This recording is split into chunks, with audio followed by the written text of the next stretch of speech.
वही कातिल वही शाहिद वही मुंसिफ ठहरे, वही कातिल वही शाहिद वही मुंसिफ ठहरे, अकरबा मेरे करे कत्ल का दावा किस पर। सलाम, नमस्ते, सत श्री अकाल। मैं हूं आपके साथ हर्षिता मिश्रा और आप देख रहे हैं टाइम्स मेल। इस वक्त पूरे देश में नूह की चर्चा हो रही है और इसी के साथ हर तरफ से खबर आने लगी है कि संघ की पाठशाला से पाल पोस कर बड़े किए गए कच्चेधारियों ने अब धर्म के आधार पर मुसलमानों के बहिष्कार का खुल्लम खुल्ला ऐलान करना शुरू कर दिया है। ये सब कुछ हो रहा है पुलिस की मौजूदगी में, चूँकि कोई भी दंगा बगैर सत्ता की मर्जी के नहीं होता। वो तो बाद में कैमरे पर रोना धोना शुरू होता है कि पुलिस मौजूद नहीं थी, पुलिस ने एक्शन नहीं लिया, पुलिस ने लापरवाही की वगैरह वगैरह। लेकिन ये सब जुमले दंगे के बाद कहे जाते हैं, पर ये सब कुछ पहले से तय प्रोग्राम का हिस्सा होता है, क्योंकि जब कातिल ही सिस्टम है और गवाह भी सिस्टम है, शाहिद भी सिस्टम है और फैसला करने वाला जज भी सिस्टम ही है, तो कौन सा दंगाई और किस बात का एक्शन। इसलिए अब हर 2-4 दिन पर मुसलमानों के आर्थिक बहिष्कार के पोस्टर, हर 2-4 दिन पर मुसलमानों के बहिष्कार के नारे लगाए जाएंगे और ऐसा हो भी रहा है। अब आप इस नैरेटिव को समझने की कोशिश करें। अब हरियाणा, दिल्ली, एनसीआर में मुसलमानों के आर्थिक बहिष्कार की लहर तेज़ हो गई है। बहिष्कार का ऐलान करने वाले कोई आम हिंदू नहीं बल्कि संगठन वाले हिंदू हैं, जो माइक पर ऐलान कर रहे हैं कि मुसलमानों के घर, मकान, दुकान बिल्कुल भी नहीं दे। जितने भी दुकानदार साथी हैं अपने दुकानों से मुसलमान कर्मचारियों को निकाल दें।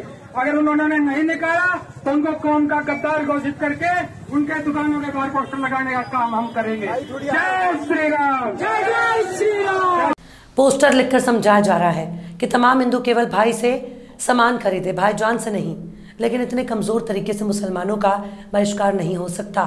मुसलमानों का बहिष्कार करने के लिए देश के प्रधानमंत्री और मुख्यमंत्री को खुद ही सामने आना होगा। अगर बाइकआउट गैंग को अपनी ताकत पर इतना ही भरोसा है तो कम से कम मोहन भागवत को ही बहिष्कार का ऐलान कर देना चाहिए। लेकिन अगर इन संगठनों के बड़े नेता भी बहिष्कार कर दें तो इससे क्या फ़र्क पड़ने वाला है।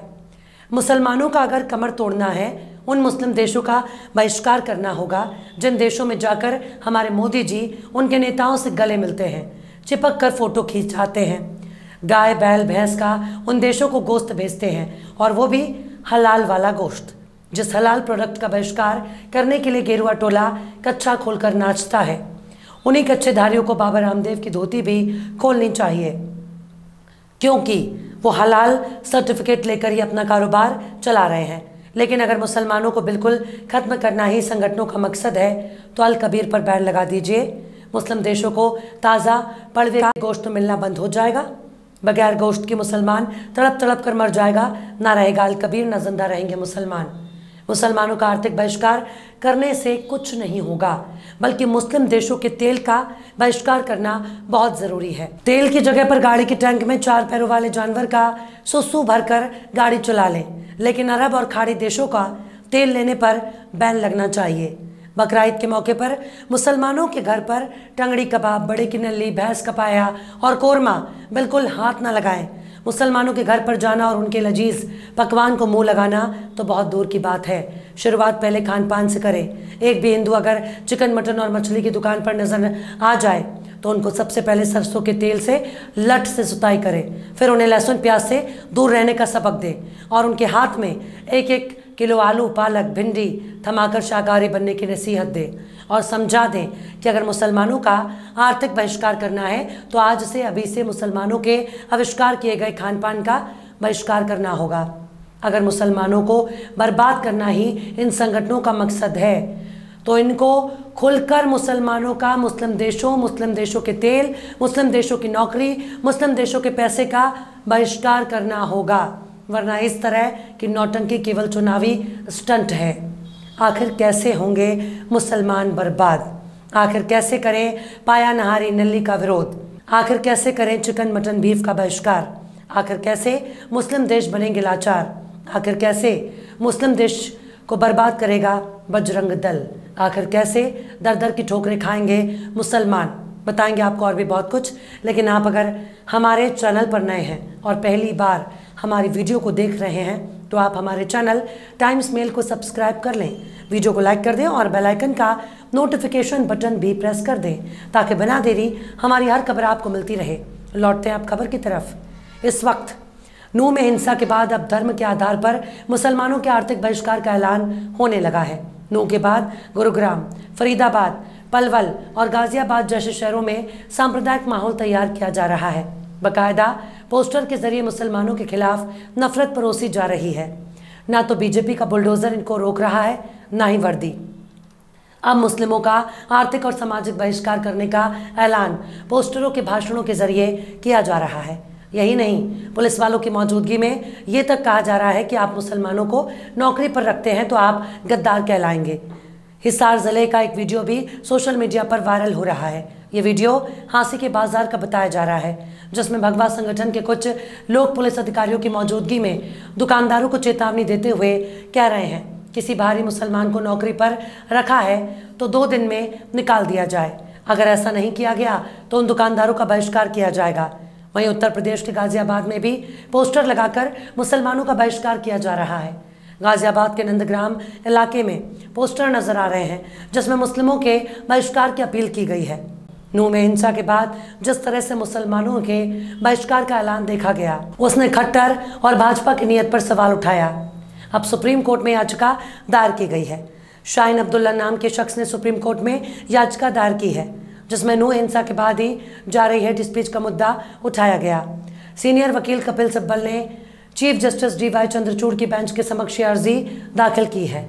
अर्जी में कहा गया कि नूह हिंसा के बाद जो हो रहा है वो गंभीर मामला है, यह आपत्तिजनक है, आपको इसमें दखल देना चाहिए।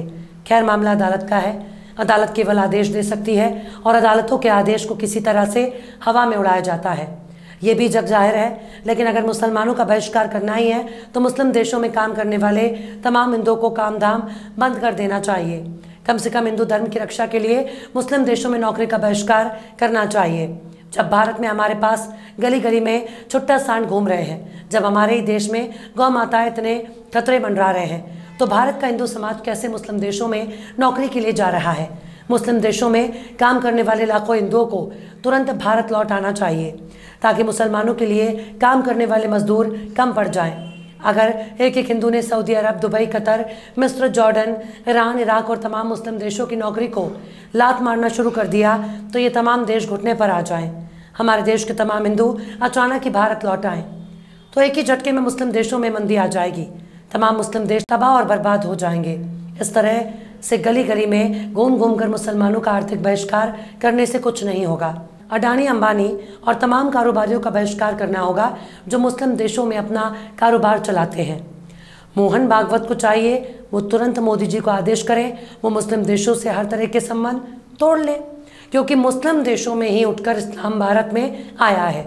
अगर सैकड़ों साल पहले मुस्लिम बादशाहों के हमले का बदला आज के दौर में लेना है तो उन मुस्लिम देशों पर हमला करना होगा जिनके यहाँ से मुस्लिम हमलावर भारत आए, क्योंकि मुसलमानों से बदला लेने का यही एक तरीका बाकी रह गया है।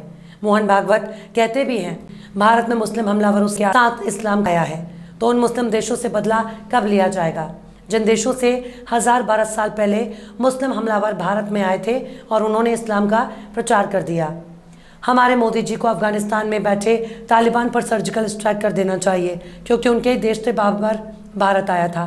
सऊदी अरब से अपने सारे ताल्लुकात खत्म कर देना चाहिए, क्योंकि उसी धरती से कई हमलावर भारत आए।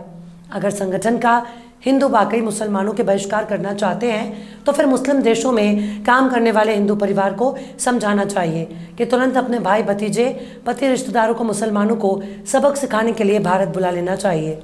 पर यकीन मानिए, अगर भूल से भी बजरंग दल ने मुस्लिम देशों की सैलरी पर मौज करने वाले हिंदुओं को समझाने की कोशिश की तो ऐसा कोई गली मोहल्ला चौराहा नजर नहीं आएगा जहां पर बजरंग दल वालों की पिटाई ना हो रही हो, क्योंकि भूख से बड़ा कोई धर्म नहीं होता और रोटी से बड़ा कोई गुंडा नहीं होता और पैसों से बड़ा कोई संगठन नहीं होता। अगर मुसलमानों का आर्थिक और सामाजिक बहिष्कार करना है तो बजरंग दल को तुरंत पंचर की दुकान खोल लेनी चाहिए। अल कबीर कंपनी पर हमला करके उसे बंद कर देना चाहिए। बाबा रामदेव की पतंजलि का बहिष्कार करना चाहिए, ना कि उन हिंदुओं का विरोध करना चाहिए जिनकी दुकान पर मुसलमान काम करते हैं।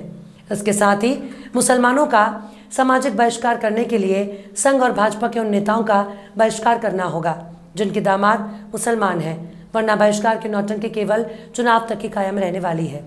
चुनाव के बाद बजरंग दल अगले चुनाव की तैयारी करेगा। अगर हिम्मत है तो बजरंग दल को कर्नाटक में यही काम करके दिखाना चाहिए, लेकिन बजरंग दल को मालूम है कि वहाँ की सरकार और पुलिस इनको उल्टा लटका के मारेगी, इसलिए सारी हेकड़ी केवल उत्तर भारत में है, क्योंकि भाजपा केवल उत्तर भारत में है। साउथ के नाम पर इनको दस्त होने लगता है। बहरहाल चलते चलते आखिर में अकबर इलाहाबादी ने भी क्या खूब फरमाया है, हम आ भी करते हैं तो हो जाते हैं बदनाम, हम आ भी करते हैं तो हो जाते हैं बदनाम, वो कत्ल भी करते हैं तो चर्चा नहीं होती। फिलहाल इस वीडियो में बस इतना ही। ये वीडियो आपको कैसा लगा कमेंट बॉक्स में ज़रूर बताइएगा। वीडियो पसंद आए तो लाइक करें। हमारे वीडियो लिंक को फेसबुक, ट्विटर, व्हाट्सएप पर अपने रिश्तेदार, यार, दोस्तों को भी शेयर करें। और बेबाक, निष्पक्ष, स्वतंत्र पत्रकारिता को सपोर्ट करने के लिए आप हमारे चैनल टाइम्स मेल को ज़रूर से सब्सक्राइब करें और हाँ, बेल आइकन की घंटे वाली बटन भी आप ज़रूर से दबा दें ताकि आपको हमारे आने वाले नए वीडियो की नोटिफिकेशन फ़ौरन ही मिल जाए। फिर मिलते हैं किसी और वीडियो में एक नई खबर के साथ। हर्षिता मिश्रा को दीजिए इजाज़त। जय हिंद।